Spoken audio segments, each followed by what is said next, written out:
Bueno, ahí lo tenemos a Rodrigo Álvarez ahora, aunque sea un ratito antes que se nos termine el programa, poder dialogar dos palabras con él. Así que Rodrigo, gracias por estar ahí del otro lado. Gracias, Diego. Perdón por los No hay inconvenientes, problema. pero Cosas que pasan en vivo. es Bueno, cierto. ¿cómo estás?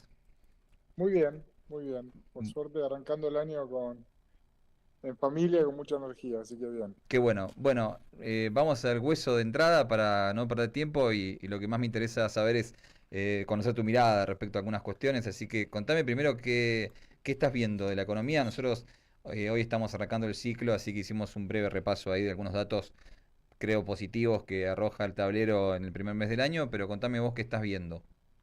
Mirá, yo creo hoy justo lo repasábamos con nuestro equipo de economistas y la verdad es que hay como una inercia, un veranito financiero y del contexto internacional que creo que le va a venir muy bien a la Argentina. Creo que con la descompresión que hubo en el contexto internacional después de la reunión de Davos, se generó una búsqueda de activos con más riesgo, mercados emergentes en general. Argentina se vio beneficiada de eso. Se están acumulando reservas, que es un dato que al mercado le venía inquietando y bastante. Y sumo dos elementos, pareciera que el dato de inflación, los próximos datos de inflación van a ser más positivos luego de esta escalada de fines del año pasado. Y por último, un termómetro y elemento clave para la sensibilidad de todos los precios en la Argentina, que es el tipo de cambio, también lo estamos viendo controlado por las próximas semanas, ¿no? Entonces estamos entrando en la etapa de estacionalidad buena, de acumulación de reservas y con estos datos que estamos sumando, creo que vamos a tener un escenario financiero al menos de corto plazo positivo. Sí, coincidimos, creo que es un poco la evaluación que habíamos hecho acá al inicio del programa, los mismos datos. La pregunta es la siguiente, porque decíamos también durante el programa, así como el tablero que mirábamos todos el último trimestre del año pasado, que daba mal y ahora comienza a dar mucho mejor, tal como lo describís, ofrece un panorama positivo hacia adelante. Al mismo tiempo, en la parte real de la economía, y especialmente en cuanto a lo que es la economía del ciudadano de a pie, hay algunos síntomas de agotamiento, especialmente en lo que tiene que ver con el consumo y con las dificultades que tienen las familias en general para poder llegar a fin de mes. El síntoma más claro es el último informe del Banco Central sobre bancos, donde aparece un dato ahí que es clave, que es el nivel de endeudamiento de las familias, ¿no? ¿Cómo ves eso? Esa convivencia entre datos macro que pueden llegar a ofrecer un panorama positivo hacia el primer semestre del año y el agotamiento de la pata real de la economía. Mira, yo no sé si utilizaría la palabra agotamiento. Yo creo que durante mucho tiempo nos acostumbramos a esperar reacciones, digamos, demasiado rápidas de la economía real. Yo creo que esas reacciones no van a llegar, ¿no? La economía real, tenemos que acostumbrarnos a otro ritmo de mejora, a otro ritmo eh, de corrección de la macro, porque sencillamente todavía el proceso de baja de la inflación no se agotó, ¿no? Entonces, eh, y después podemos discutir si el gobierno tenía una mirada demasiado optimista o si no era fácticamente posible bajar la inflación siguiendo con el camino del atraso cambiario, pero lo cierto es que creo que vamos a tener que seguir conviviendo con estos indicadores mixtos donde la economía, viste, en algunos sectores reacciona un poco más, mejor, donde podemos ver alguna dinámica en turismo, en otros gastos que las familias ponen el pie en el freno, pero yo creo que va a ser una constante, al menos hasta que la inflación no se ubique en un terreno de un dígito, y es para eso falta. ¿Cuánto falta para eso? ¿Crees que, digo, Milei mismo había trazado un horizonte, primero hablaba de 18 meses de rezago de la política monetaria, después lo extendió a 24 en base a algunos papers, etcétera? Lo cierto es que, según el propio presidente, hacia el segundo semestre de este año deberíamos tener inflación cero. ¿Vos crees que eso es Sí. posible?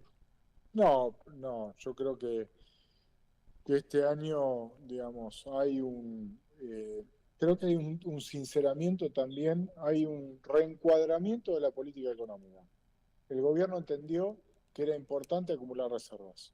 Es importante acumular reservas y cuando vos acumulás reservas pones otra presión en el mercado de cambio, deja de ser un ancla de tipo de cambio, por más que de corto plazo parece estar despejado ese frente, las perspectivas de REM empiezan a encuadrarse dentro de las bandas, al menos en el corto plazo, y eso es positivo. Yo creo que este año va a seguir siendo un año de transición y creo que el desafío del gobierno en este año es mostrar que el frente financiero y que las reservas y que la resiliencia de la economía mejora, porque el año que viene nuevamente hay elecciones y nadie quiere atravesar un año como el que dejamos atrás con esa volatilidad. No es sano, ¿no? Entonces, me parece que es lógico que el gobierno quiera construir anticuerpos y veremos cómo se va logrando en los próximos meses en un clima, eh, ya sea de precio internacional del petróleo y los indicadores financieros que estábamos señalando, que parece benigno al menos en el inicio del año. Dos últimas. La primera es esta. El riesgo país, una de las noticias de estos días, seguramente será el titular de los diarios de mañana. El riesgo país acaba de perforar los 500 puntos. Se hablaba el año pasado de que para que el RIGI verdaderamente funcionara, que los proyectos de inversión fueran sustentables, el RIGI tenía que ubicarse por debajo de 500 puntos, en torno a 400.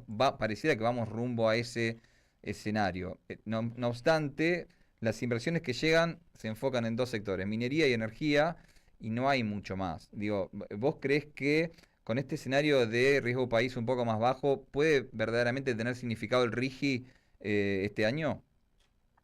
Mira, yo creo que sí, el escenario, el contexto está empezando a afianzarse, ¿no?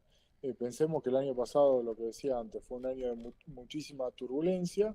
Este año pareciera que el gobierno puede, digamos, mantener una lógica donde el costo de la deuda se ubica en un dígito, ¿no? Esa debería ser la ambición, colocar deuda de manera sostenida por debajo del 10%. Eso me parece que es un primer objetivo porque cuando la deuda tiene un rendimiento demasiado alto, lógicamente toda la inversión real se vuelve menos atractiva.